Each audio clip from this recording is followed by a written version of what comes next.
David here, and today we're asking the question, you achieving well at work, in your business, in your career, but not so much in your relationships? Three things to know, really three things to ask yourself in order to succeed in them. And I'm sitting outside here I'm addicted to something known as Krav Maga, the self-defense system, Israeli thing. So I'm making this before going in here in the car today. Usually on Mondays it's the home office, right? But today it's going to be here. So a lot of things shifting over here on my end, actually, and especially in serving you guys and how I feel I can best serve and contribute to the world, to confidence, communication, relationships, attraction, all these conversations that we have here in this channel, on this page, in this podcast, whatever form it's showing up in, right? And so one thing that's part of my story that you may or may not know, there's many pieces to my story as there is to everyone's, is I'm a singer, songwriter, musician, guitar player as a hobby. I've been since I was 10 years old. Okay, I started on the guitar, and I got pretty good at the guitar pretty reasonably quickly. My dad brought this guitar home. I remember borrowed it from a guy. It was what's called a jazz guitar, or a hollow body. It had this F-shaped holes. If you know, I don't know if any of you guitar players. And I just strummed it. You couldn't really hear it because you had to plug it in, but I really liked it. And for the next several years, I took lessons and I got better at guitar and all that. But what I started to find was it wasn't enough for me just to be a guitar player. I needed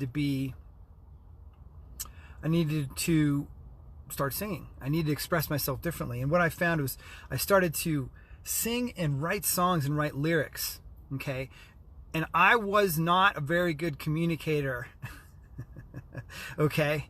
In some ways, I'm still working on being a better communicator, though I've become much, much better on my journey with not only women, but being social and learning how all kinds of coaching and training I've done, and coaching and helping people too, from not only stuff around women, but even in their careers, executive coaching and coaching entrepreneurs, successful entrepreneurs, all these things, right? Even on stuff around performing in business, is not just in stuff with love life and dating. And I remember when I was in college, and I said, the reason that I really write music and songs is to communicate with people, is to connect with them, because I didn't know how to directly do that. Okay, I didn't know how to do it because I was always kind of awkward or weird or whatever. And not that I didn't have friends and stuff, but I was never the person who could go up and say, hey, how's it going? I'm David. Would always have to hang back and wait. Well, that changed over the years when I decided that wasn't good enough for me to have to use something like music or some vehicle, that I had to learn the skill set of connecting and to be better at relationships with people, not just women.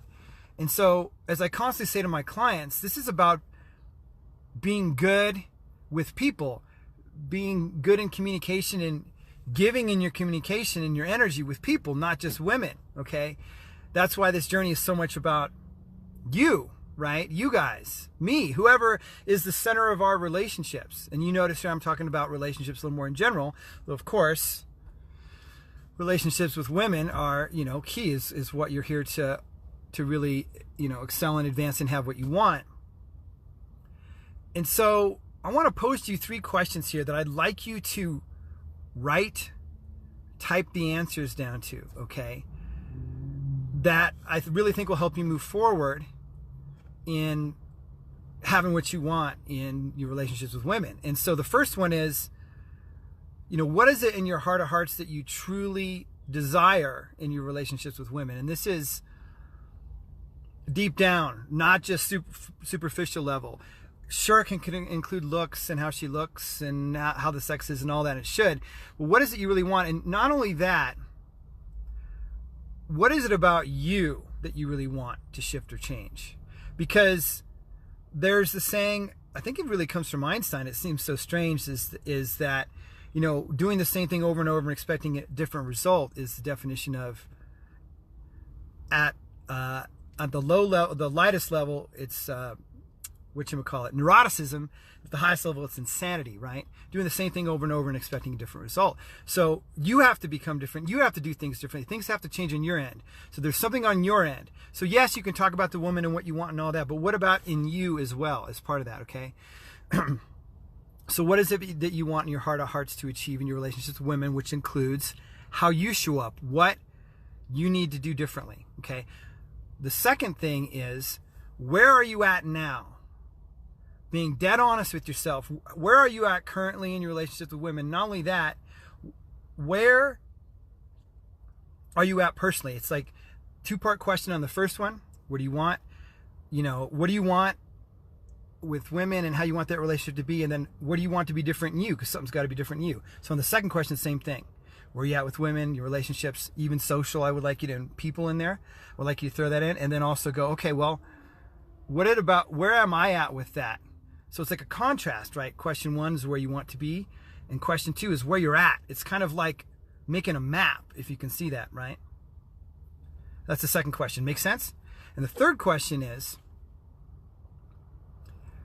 how committed are you to actually having what you want in question 1 and doing the work, putting the effort that it takes to get from really question 2 to question 1, right? And bridge that gap and leap to that next level or 2 or 3 or whatever it is you want, right? Depending on where you're at, right? And be dead honest. How committed are you? Scale of 0 to 10. 0, no commitment. 10 being top commitment. And you can even post that in comments. Feel free to like or share all that good stuff if you like what you see and somebody could benefit from it. Always want to hear from you guys. You can share any of these questions. You can keep them private as well. And then, I'm hoping you're at least an 8. Because in my world, especially if I get on the phone with guys, if they're a 7 or lower, that's not enough commitment. 8, I'll have to call into question, but at least it's getting up there. It's usually a 9 or 10. And so if you're not really at 8, 9, or 10, you got to ask yourself, well, why not? What's up with that? Because you've achieved, and are achieving your career or business and work side of things well. Why not on this side? You got to get dead honest. Otherwise, I can't generate that commitment for you, right? So you have to be, again, really honest with that and say, okay, and then what is going to move the needle on that commitment up to an 8 or higher, okay? Because any action that you take, and I'm going to talk about action here in a second based on those questions, that to me is below an 8, really below a 9, but I'm throwing you a bone here with an 8, is sort of futile. It in my experience, it only becomes half-assed action, okay? When it comes to whatever we want to achieve, but certainly in terms of dating, love life, relationships with women. So, and if you are 8 or higher, okay, then it's time to get into action. Don't wait. Go out there, meet some women. Find some social things to do where women are going to be around, right? Make some new connections with people, because you can get referrals if you have new friendships and new social circles, right? Invite her into your world, right? Invite her out to an event or something, right? Invite her along. You can invite her out for a date even, right? Get into action around these things specifically. If you're hiding away in work, or hiding away in your kids, if you're divorced and you have the kids and, I've got to take care of my kids more, or hiding away and I've got to stick to my little routine and not go outside of it, and your commitment is 8 or higher, you should be willing to break that cycle, okay, in my experience. And look, if you want some help with this and you feel you need more help than being able to do it on your own, then reach out and we can have a chat about having a call together, a breakthrough call. I do this for free. They're limited number. You got to be, right, high achiever, successful in your career. Things are going okay, pretty good in other areas of life. That's one minimum requirement. But again, that commitment to change needs to be an 8 or higher, okay? And certainly I can help map out more stuff, but maybe you're able to map this stuff out with these questions. Sometimes you can, and get into action, right? And check out the other videos here, and those inspire you and help you and all that. But just type call in the comments. Pretty simple. We'll have a little chat, see if it's a fit to jump on the phone and map out this stuff even more in more detail. And if you're interested in my vibe and what I do, and say, hey, I think David could help me, and he might be really the guy to help me, we can see how I can help you out too beyond that, okay? Pretty simple. So again, to recap here, these 3 questions before getting into action are: 1, what is it you really want in your heart of hearts in terms of relationships with women, and what you want to be different in you to be able to achieve that, because we're the common denominator of all our relationships. Number 2, where are you at currently, right? So on the map, question 1 is where you want to get to. Question 2 is the port of harbor that you're at, or the deserted island, or whatever you feel you're at, right? And so question 2 is, where are you at with relationships and with women, and where are you at personally on your side of things, in a way of sort of like, okay, what's working, what's not working, but especially what's not working, right, that you got to get to and change when you get up to here, right? And actually, when you got to start changing it now to get to the destination, right? You got to start turning that ship and doing all that's required, right? And then the third question, of course, is that commitment level, 0 to 10.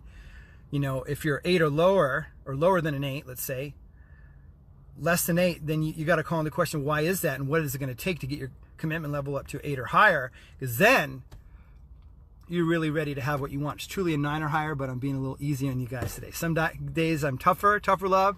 Some days I'm easier brotherly love, right? And of course, if you haven't seen my on-demand Attraction on Command Masterclass, you can type class in the comments. And if you want to get some personalized help, type call, and we can chat about having a call. So that's it for today. Quick one before I jump into Krav Maga class. Love this stuff. I'm addicted. I went 4 times last week. It's helped me get in better shape for sure. Learned some cool, fun self-defense stuff. Highly recommend it. Highly recommend martial arts of any kind for people to do. It does help with confidence. Always great people. That's the thing is, I remember as a kid, I was like, oh, I don't want to do martial arts, or that's going to be mean and dumb people. And it was just like, so not true. When I eventually did Kung Fu, in karate and stuff later on, I was in my mid-20s, I think. Early 20s? That's when I first got into some martial arts stuff. This isn't technically martial arts, it's self-defense, but it incorporates a lot of it, whatever. But, there's jiu-jitsu, there's Kung Fu, there's Taekwondo, there's all kinds of stuff. All of it's good in various ways. So anyways, until next time,